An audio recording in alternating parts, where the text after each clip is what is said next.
Thank you. Hi everyone, I'm Paolo Grassia. I'm coming from Brussels. That may seem a distant place from here nowadays. And I'm a Director of Public Policy from ETNO. ETNO is the European Association of Telecom Network Operators. We do represent companies like BT, Deutsche Telekom, Telefonica, and the large network investors in Europe. Our members account for around 70% of total investment in fixed network and roughly more than 60% in mobile network. As a public policy professional, my presentation may seem a bit superficial to you, but I guess that we can give maybe some interesting food for thought on the Brussels debate that could enrich also the technical aspect that you have abundantly discussed here. And as ETNO, as a policy, a regulatory hub for our members, we do basically offer a platform for our members to discuss policy issues that also impact the commercial interest and that eventually aim at achieving the best regulatory framework for our members. So we do kind of promote knowledge sharing and advocacy on many topics. And as Till mentioned, we finally also started looking at DoH as an issue for our members and network operators, and we have developed kind of like top line positioning on the matter, which is trying to analyze some not only the protocol but its possible implementation and some pain points possibly also for our members. As also BT mentioned early on in the introduction, just to set the record straight, network operators of course do not oppose to the DoH Protocol. I mean, we think that the protocol as such may bring some improvements to currently deploy DNS technology to prevent, for example, man-in-the-middle snooping of DNS queries that currently transit in clear text. What we are slightly concerned with are the methods of possible implementation of DoH when we look, for example, at browsers and mobile apps, and especially at possible automatic default updates of browser to DoH that could automatically shift distributed local DNS resolvers to centralized remote resolvers for our customers. And that would imply some operational challenges for network operators, as well as some policy implications that I'm happy to quickly elaborate on. What we just like to raise awareness of is that from our perspective, the debate has taken place in the technical community for probably way too long. There has been a move, of course, to some policy talk recently. Well, certainly in the international sphere, there has been extensive talk, but from the Brussels perspective, this topic is pretty novel. So we do think that probably this technology would deserve some more conversation, not only in the technical community, but bringing together also the policy community, just to come to a common understanding each other, where the pain points are, and also try to mitigate some operational as well as policy challenges. And when I talk especially from the operational challenges, I'm referring specifically to discuss around mechanisms for DNS resolver selection that potentially and possibly adopts by default, keeping the ISP DNS local servers as the default option. But if I can, I will not dwell too much on the technical impact on operators because I think you are much better versed than me in this field, but just the basic assumption is that the ISP server is the control point for the ISP to perform a number of operations, which is control filtering and DNS filtering for parental control, but also to respond to judicial and administrative orders for DNS blocking and redirection, and also to operate some security functions such as malware prevention, cyber threat identifications, and DoH coupled with remote resolvers, in our view, could seriously affect the ability for network operators and ISPs to carry out those functions, rendering, when it comes to security, the network a bit more vulnerable to cyber attacks and to, for example, large-scale DDoS attacks. And when it comes to content filtering to block access to illegal website, illegal content, the serious challenges here is our ability to honor our obligation in front of public authorities and law enforcement authorities. Of course, we can debate around the legitimacy of some state author requests, but here in the European markets, operators do operate under some legal regulatory frameworks, and when they do operate, when they do execute large DNS blocking, they do following legal requests from judicial authorities. So we are just concerned that our ability to honor that obligation, which is an integral part of our license to operate, is mandated by national and European regulation, might be diminished. That's why we are asking for more discussion around how to implement DoH and the selection of resolvers. If I do move to the policy impact, some of the consideration here may sound a bit esoteric to many of you, because they also verge on like conspiracy theories sometimes. But that's true that the policy talk is really focused on the concentration of the internet user data in very few hands. When we talk about online operators, and especially browser operators, we can't avoid mentioning that for companies, for browser vendors, have 90% of the world market share, which is not a bad things in itself, but just means that the browser market is very highly concentrated, and is very highly concentrated in operators that are US based, and that and their resolvers are also US based, which can create some misgivings in the policy circles for all the reasons that were also mentioned by Paul previously. There is a long-standing misgiving and also skepticism towards the legal regime for privacy and data protection that is enforced in the United States, and there is an issue then of governance for data collection, and also the dependency on the use players to basically move DNS traffic out of the EU jurisdiction with allegedly very strong privacy protection to the US jurisdiction that is seen as flawed, but is not flawed in itself. What, from my perspective, is just the general mood around the transatlantic relationship between the EU and the US that is pretty fragile. It has been shown by the aftermath of the Snowden revelation that had brought to legal challenges in the European Court of Justice, and the questioning of the one of the main tools for transferring data from Europe to the US, which is the Safe Harbor, now Privacy Shield.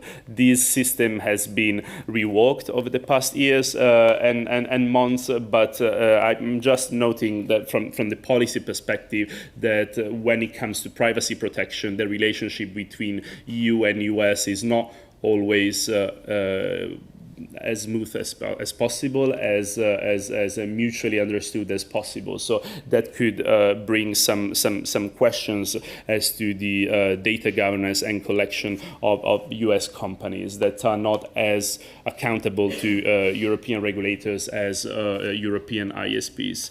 And lastly, this is linked also to transparency consideration for internet users. It is still unclear for us today how DoH will be implemented into practice vis-a-vis internet users, if that will be through an opt-in, opt-out, and what is the level of awareness that especially residential customers will have on basically the change into the DNS resolution system. So we just want to point out that it would be really warranted to implement DoH in a manner that is as transparent as possible vis-a-vis customers and with the full consent of customers, especially if some default options are to be changed. A view from Brussels, as it is the title of this presentation, just to give you a snapshot of where the debate stands in the Brussels cycle. Well, it doesn't stand in a very developed stage. The public debate on DoH as such in Brussels and in the main institution is still very premature. And to my understanding, to my knowledge, no major public institutions, the European public institution, has commented publicly on DoH or expressed any public position on that. The European Commission convened an expert group on internet governance. Maybe some of you were there a couple of months ago in October, and for the first time there was some talk on DoH, an initial kind of brainstorming that the European Commission wanted to facilitate with the stakeholder community, but the level of engagement was not really big, especially from the member states level. That hints also to the low level of acquaintance from governmental actors in this issue. Some institutions, though, are discussing the specific implication on DoH in given policy area. For example, protection of intellectual property. The EU IPO Intellectual Property Office has discussed that recently, but surely the DoH is not like a big ticket issue, a mainstream policy issues yet. And also some member states have started convening some stakeholder meetings and producing some material, but is not fully fledged position, is more fact sheets. For example, the Netherlands recently produced a fact sheet for security experts and security professionals on DoH, not policy position. The fact that the matter is still nascent and in its early stage in Brussels doesn't mean that we not get traction going on as of next year in the coming months. We, on the contrary, think that DoH may gain some relevance in the public discussion and as part of the wider context of a number of EU policy areas and initiatives. There are a number of files and policy areas being discussed currently in Brussels. As you know, we are in the middle of a political transition that actually was just completed this week. We have a new European Parliament. We have a new European Commission for since 5 days ago. And as usual, when a new political cycle starts, there are big ideas and big priorities, and this EU constellation and especially the European Commission is pretty ambitious and pretty clear in their views of digital policy going forward. So I just would like to point out a couple of policy areas where we may see DoH pop up as part of the broader discourse on policy. I mean, one which is a terrible term, but especially to pronounce for me, but is digital sovereignty. sovereignty, which is being spinned from the European Commission, and it's one of the big priorities of the incoming Commission. The basic assumption in the EU right now is that Europe is trailing, is lagging behind other parts of the world, especially North America, the US, and Asia, China, when it comes to investment, research, innovation, and production of technologies. This leads Europe to be dependent on some players, especially in highly concentrated markets. Look at mobile operating system, where we have two, cloud infrastructure, where we basically have 90% of the market share in one company, the Commission, the purported objective of the Commission now is to break this dependency and to render Europe more sovereign, economically sovereign, and more independent from other big players from other parts of the world, which has a strong nexus with competition policy and data policy. The Competition Commissioner, Mrs. Vestager, who now is Executive Vice President for the Commission, has made a big name as the enemy of big tech, and has been depicted as the person who is going to break up data monopolies. She has very strong views in the European Commission of looking at how competition policy can be effective in preventing competition problems in the tech sphere brought by data collection and basically data aggregation and the use of data to prevent other competitors from being in the market, or by exerting some negative behaviors from the competition point of view. And there are a lot of hints and many signals that the European Commission is going to review its competition policy and competition law to address the data as a competitive asset, and potentially also to introduce regulation on data. And I'm just mentioning that in terms of DoH, impact on DoH, for the reasons that I alluded to before, of basically having this suspicion that the data and DNS traffic may be gradually shifted towards few operators, few US operators, so that could ring a bell in the heads of the Commission. And just to conclude, the other side of digital sovereignty is the sovereignty, the power and the right of state actors to defend the security of in their territory. Of course, I mean, we can debate again on the on how far state actors go in this purpose. But what we are seeing from the Brussels perspective is public authorities, especially law enforcement authorities, getting more and more nervous with the technologies that are augmenting privacy, especially encryption over the net.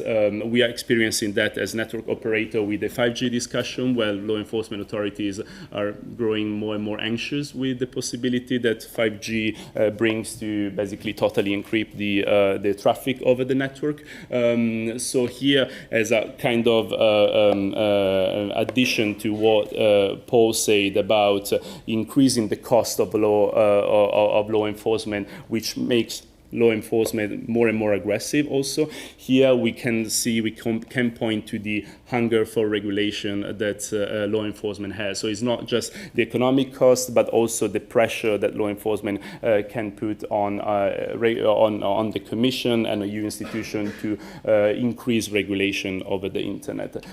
So these are the two sides, the economic and the judicial side of the digital sovereignty, as we are seeing unraveling in in Brussels. So just to conclude, what we see from Brussels is that DoH, although is still in its very early stages, can crop up and be embedded in several European policy debates. That's why we think that the technical discussion should be complemented by a proper policy discussion, just to mitigate some concerns early on before the implementation takes place on a large scale.